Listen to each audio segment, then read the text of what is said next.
Ce cours est dédié pour que Laurence, Rika, Bat-Nicole, Émilie trouvent rapidement un bon mari. Amen. Amen. La question de Steven.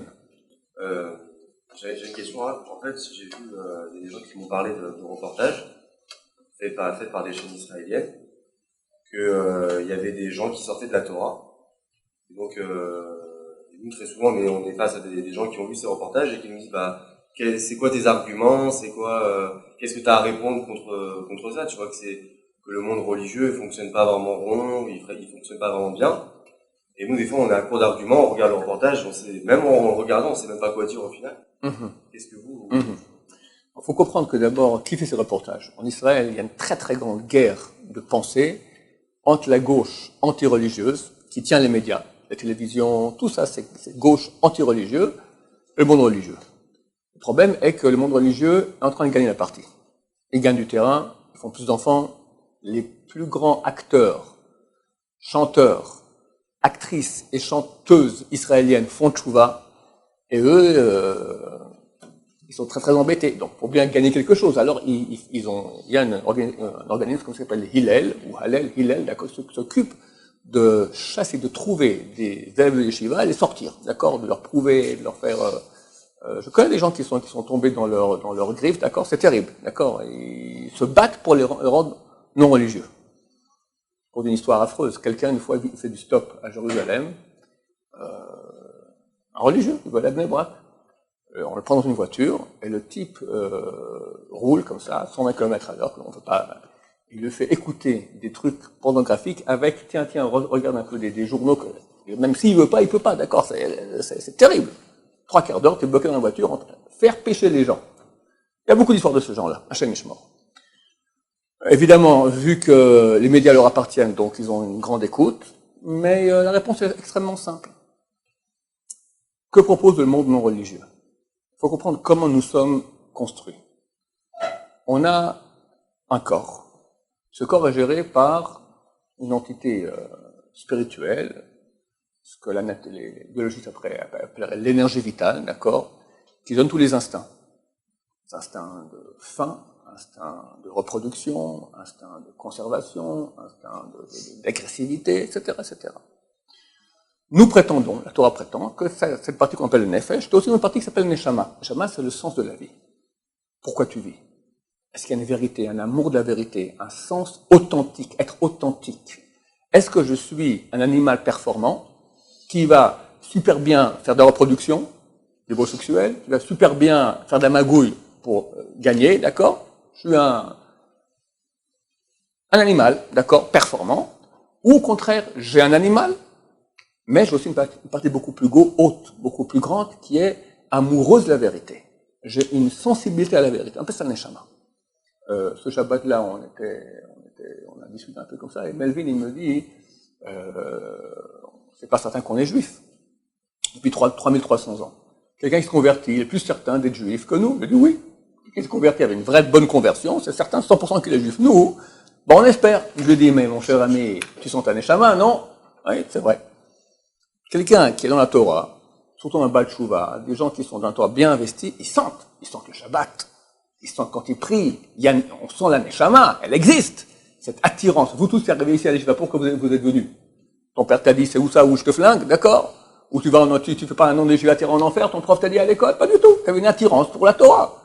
Et tu es assis quelques bonnes heures, 8 heures par jour, sur des textes en araméen, sur des sujets tout à fait non actuels, écrits il y a 2000 ans.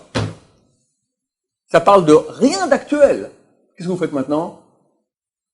Travail. Le cas où t'as un Cohen maintenant qui est un fils aîné et il hérite maintenant des cadeaux qu'il a reçus d'un bœuf de son père. Ouais.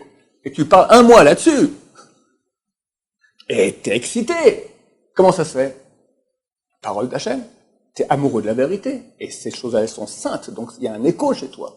Donc c'est très simple. Chaque être humain, religieux ou pas, il a un libre arbitre entre l'appel du corps, qui est un appel puissant, mais qui est aussi un appel qui est encore plus puissant, qui peut être encore plus puissant, qui est celui de la Neshama. Est-ce que tu es dans la vérité ou dans le plaisir? Le plaisir, il est facile. Il n'y a pas de vérité dedans. T'as un autre plaisir, celui de la neshama. C'est un plaisir aussi. Quand quelqu'un est dans la vérité, il sent qu'il se réalise, il sent qu'il est proche d'Hachem, il sent que sa neshama s'épanouit. T'as pas de plus grand plaisir. Parce que épanouir le corps, c'est très limité. Il faut être très très très petit pour être satisfait comme ça. La majorité des êtres humains, ils s'éclatent. Donc le corps s'épanouit très bien, 25 ans, 30 ans, 35, 40, 45 déprime. Au bout d'un moment, le corps, puis t'as quand même un non-juif, il a une partie de neshama aussi, plus petite, mais il a aussi. On m'a dit, mais qu'est-ce que je fais de ma vie? Pourquoi j'existe? D'accord? Et il n'a pas de réponse, déprime. Celui qui est heureux en boîte jusqu'à 60 ans, il n'y en a pas beaucoup. D'accord? Il y en a, mais pas beaucoup. D'accord? Donc je leur dis comme ça. Religieux ou pas, le type, il a un choix. Et dans le monde religieux, c'est pas dire qu'une fois que tu es dans le monde religieux, ça va, t'es nickel, la route, elle est tracée, il n'y a plus aucun effort à faire, il y a aussi des efforts. L'appel du corps, il existe. Donc si maintenant quelqu'un, même dans la Torah, il décide, moi je veux plus Hachem, je veux plus la vérité, ce qui m'intéresse c'est m'éclater le corps, il est libre de le faire. C'est écrit, celui qui vient se purifier, on l'aide, celui qui vient s'impurifier, on lui ouvre la porte. On va pas t'aider, non tout.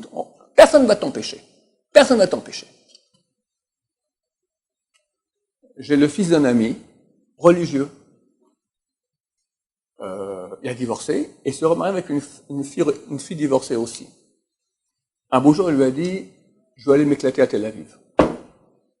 Comme ça, lui dit. Éclater, aller avec des hommes, d'accord. On a appelé des gens qu'on connaît directement, on a fait un guet le lendemain matin, avant qu'elle soit adultère, d'accord. Elle lui dit, de but en blanc, j'en ai ras-le-bol. Elle était religieuse, j'en ai ras-le-bol, je vais aller m'éclater à Tel Aviv. Il y a des gens qui veulent ça. Mais il y a Hachem, il y a la Torah, tu penses qu'à ça? Il y a des gens comme ça existe. Alors, ça veut dire que le système, il est faux, il n'est pas faux. Le système, il est vrai. Mais tu dis, mon cher ami, j'ai mis devant toi la vie et la mort, choisis la vie. Mais j'ai mis devant toi aussi la mort. Dieu dit dans la Torah, j'ai mis devant la vie et la mort. Pourquoi on appelle ça la mort, le plaisir charnel, le plaisir du corps? Parce que c'est limité, c'est fini. Alors que la neshama, c'est illimité. C'est te brancher avec Hachem, dont le nom est celui qui était et sera, c'est-à-dire éternel. Donc, une vie limitée par rapport à une vie éternelle, c'est de la mort. Ta mort, elle est déjà fixée, d'accord? Il n'y a rien. Tu finis ta vie, sous terre, terminé, il n'y a plus rien. Finito. Nous, il y a une suite aussi. Et déjà dans ce monde, tu vis avec Hachem. Donc c'est ça le choix. Donc je pense que c'est la réponse qu'on peut leur donner. Tu leur dis, chacun de nous a le choix entre la vérité authentique, et des fois elle est un peu dure, c'est vrai, du point de vue du corps, ça nécessite un effort, ou bien la facilité et le plaisir du corps, mais très limité au niveau de ce que c'est animal, un peu plus, d'accord, un animal performant. Maintenant, religieux ou pas, chacun a ce choix-là. Que nous allons faire les bons choix, Béat Hachem, très bientôt, grande lumière va se dévoiler et tout le monde verra à quel point on a la chance d'avoir investi dans notre neshama. Baruch Adonai, l'olam, amen, amen.